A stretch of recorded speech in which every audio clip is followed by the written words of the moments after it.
Le Festival de la forêt à la Bourdaisière et du bois, vivre le bois. C'est de la succession de deux autres. La première, c'était sur l'acceptabilité sociale du bois, c'est-à-dire comment comprend-on la bonne gestion de la forêt, le fait de rentrer dans un milieu qui pourrait paraître hostile, mystérieux, avec des bruits qu'on ne maîtriserait pas, mais en même temps qui est un lieu dont on parle tellement parce qu'on y est né, on y a habité, on y a été des éléments constituants de cette forêt. Ensuite, l'année dernière, c'était bois et construction avec un grand concours qui a donné lieu à la construction d'une maison 100% bois, 100% bois. Et ça sera dans le parcours pédagogique et artistique qui a été créé cette année.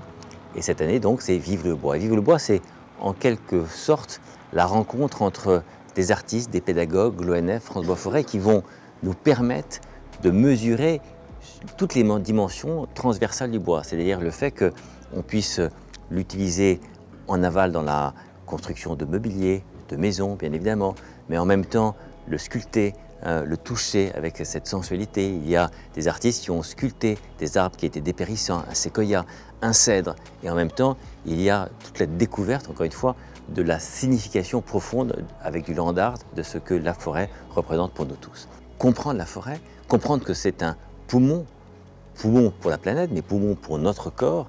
On doit réapprendre la santé à travers des parcours santé dans la forêt. Probablement, ce sera le thème l'année prochaine. Et en même temps, faire en sorte que les parlementaires qui sont présents aujourd'hui, qui ont parlé de trois grands sujets, vivre le bois, autrement dit, notre rapport, le bien-être au bois, deux, évidemment, bois et construction, innovation et construction, et trois, énergie, sont des sujets qui, dans l'opinion publique générale, ne sont pas très clairs.